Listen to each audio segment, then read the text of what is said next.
Now from the news team that's covering the Carolinas, this is Channel 9 Eyewitness News Sunday morning. Ahead this morning, Mother Nature causing headaches on the first weekend of college football. We walked to the student entrance and it was like closed, and then it started like thundering again. They're like, nope, never mind. The close call for players and fans that goes against NCAA guidelines. Plus, local doctors providing hope. The groundbreaking procedure in Charlotte that's changing lives. We're taking a live look now at uptown Charlotte this morning as that sun rises. Another very warm day in store, but some of us could see cooling rain a little bit later. Good morning and thanks for joining us. I'm Kristen Lee. Meteorologist Jacqueline Shear is here, and it sounds like we've got a similar story in store today for people continuing their holiday weekend fun. You know what? We could have just copied yesterday's forecast and pasted it on today. Very similar, a little bit less heat, a little bit less humidity, but not even enough that you would probably even notice it. Our temperature will be at about 90 degrees today. Heat index near 100 degrees, even touching 100 degrees in some areas at times, with that chance for afternoon showers as well as a few thunderstorms in the area.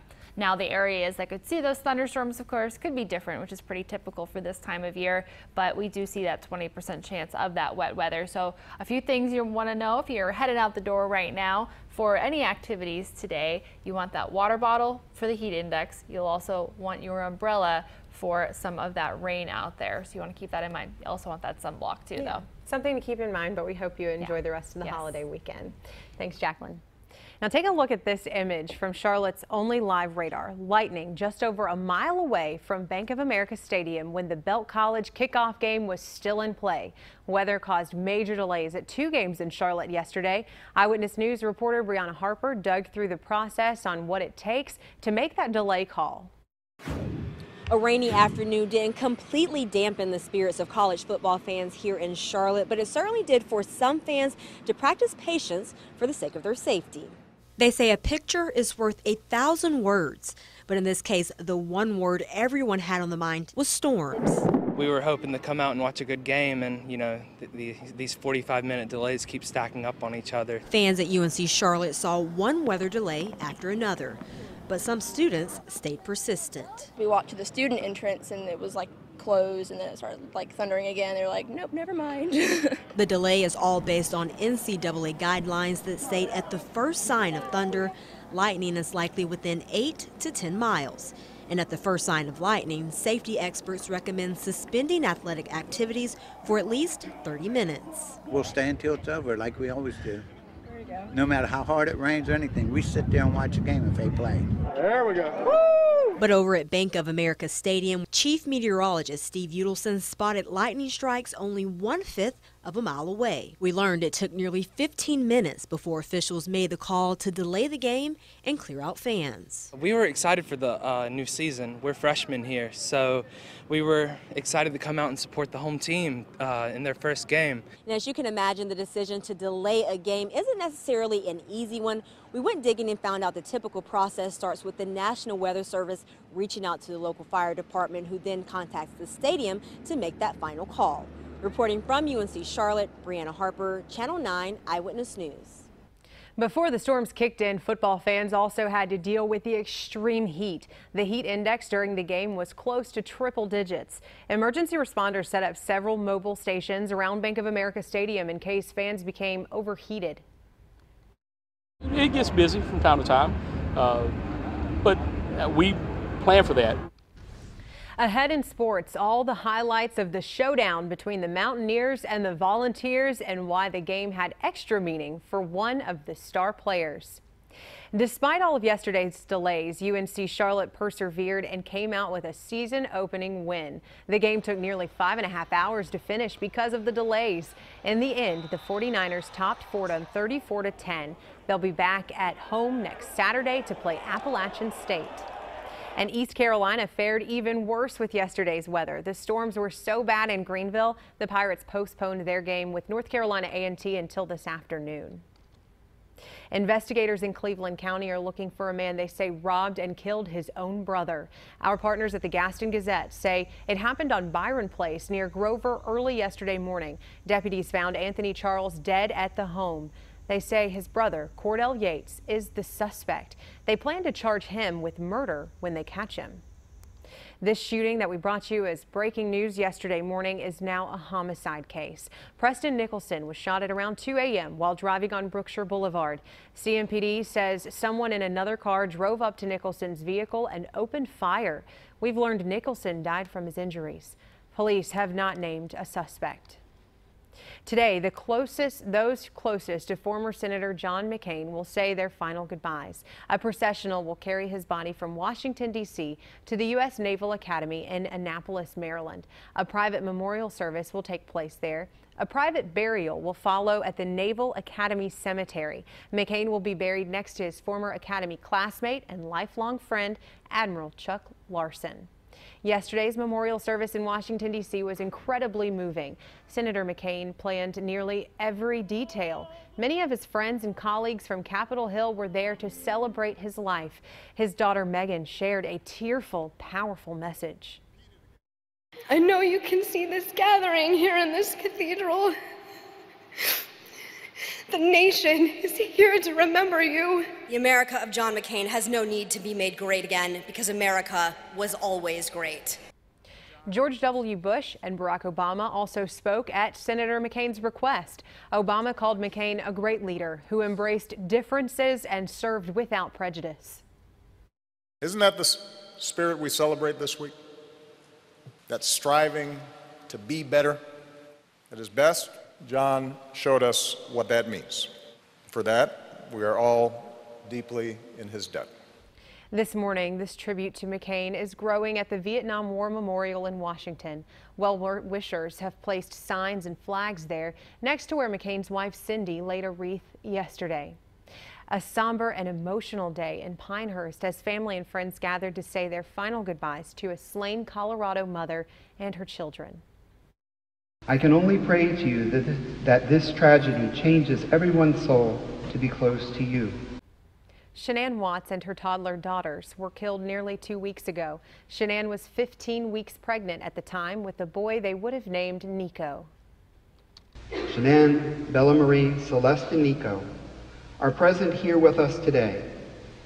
Not just their physical bodies, but their souls as well. Police charged Shannon's husband, Chris, with the murders. Investigators found the bodies on the property of a petroleum plant where Chris Watts used to work, days after the mother and her 2 daughters were reported missing. The Watts family has ties to the Charlotte area. Chris and Shannon got married here in Mecklenburg County, and they moved to Colorado a short time later. A new show of support for the Silent Sam statue at UNC. Yesterday, the group Sons of Confederate Veterans laid dozens of flower bouquets at the site of the statue. Protesters toppled Silent Sam nearly 2 weeks ago. The statue is in storage right now. The university has until mid-November to decide on Silent Sam's future. We told you yesterday UNC's chancellor says the university should put the statue in a different place. Carol Folt released this statement saying, quote, Silent Sam has a place in our history and on our campus where its history can be taught, but not at the front door of a safe, welcoming, proudly public research university. A beautiful sight for a mother of 2 killed 1 week ago. Loved ones released balloons yesterday afternoon in honor of Taza Bush. She and another woman were shot at an apartment on Fairwood Avenue. Many who attended yesterday wore T-shirts with Taza's picture on them. Police arrested 2 people in connection to her murder, but the motive is still unclear. Bush's murder was the first of 2 on the same street last week. The second shooting happened Friday. Dakaria Bethia died at a hospital. Police have not arrested anyone in that case. New this morning, a drowning tragedy in Davie County on Labor Day weekend. Kalimi police tell us a 17-year-old boy drowned at Popular Waterfalls. First responders were called to Kalimi Falls just after 6 p.m. yesterday. Authorities searched for about a half hour before finding the boy's body in the water. They say it was about 200 yards from where he was last seen. Police have not released the boy's name. Deputies say a man involved in a hit and run tried to snatch a woman's phone as she called 911 and then hit her child when he drove away. Our partners at the Mooresville Tribune say it happened Friday on Langtree Road in Mooresville. Deputies say the man stopped initially before speeding off and hitting a 7-year-old. That child and woman are both okay. The suspect is in custody. A company is planning to expand in our area and create 100 new jobs. Our partners at the Hickory Record report that Progressive Furniture is expanding in Claremont. They want to expand its building in the Claremont International Business Park. That project will cost at least $6.5 million. It will create 30 jobs immediately and 100 jobs within the next 5 years. A groundbreaking procedure being performed right here in Charlotte cures patients living with a painful disease.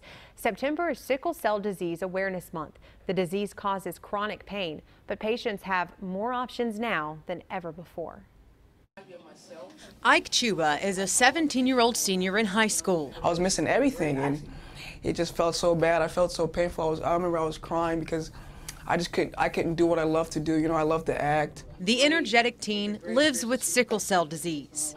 I feel great now. But a groundbreaking procedure has changed his life. I thank God and everybody because, without that, my life was crashing and crashing before my eyes, and I saw it. Because of Ike, doctors like Daniel McMahon see progress. Now the life expectancy, we hope, is near normal. McMahon is the director of the Pediatric Sickle Cell Program for Atrium Health. Patients with the disease often need bone marrow transplants, but finding a donor who's a perfect match is not easy. We're part of a national study looking at using less than perfect matches, and in fact we're looking at half matches. So by definition, every parent is a half match. And so doctors are turning to moms and dads. It's a life-changing option. Ike underwent the procedure this summer. I know all the things aren't set yet. Everything's not finished. It's not over yet. But I know that I'm safe. I know I can run without having to take a water break every 5 seconds. His case and others like it leave families and doctors hopeful. We're excited for Ike. He has a bright future. Taking a live look outside from our Lake Norman cam, meteorologist Jacqueline Shearer has an update on your forecast from Severe Weather Center 9. You know what? It is pretty similar to how it was yesterday. A little bit less heat and humidity, but not much. In fact, you probably won't even feel the difference. Here's a look at futurecasts. As we move through the next few hours, we stay dry, but by the afternoon, we do have that slight chance for another shower or thunderstorm. It's just that time of year. By tomorrow, though, pretty clear. We'll track the rest of that Labor Day weekend forecast coming up when I see you next. All right. Thank you, Jacqueline. They put their lives on the line for us, yet some police are forced to take second jobs just to pay the bills. At 7:45, the solution they're proposing so our officers aren't overworked. A Charlotte man forced out of work after a crime on the job. At 7:30, the vital tool someone took from him that's left his family feeling hopeless. Two frightening crimes appearing to target North Carolina college students. New and next, the close call for one young woman as she was walking to class.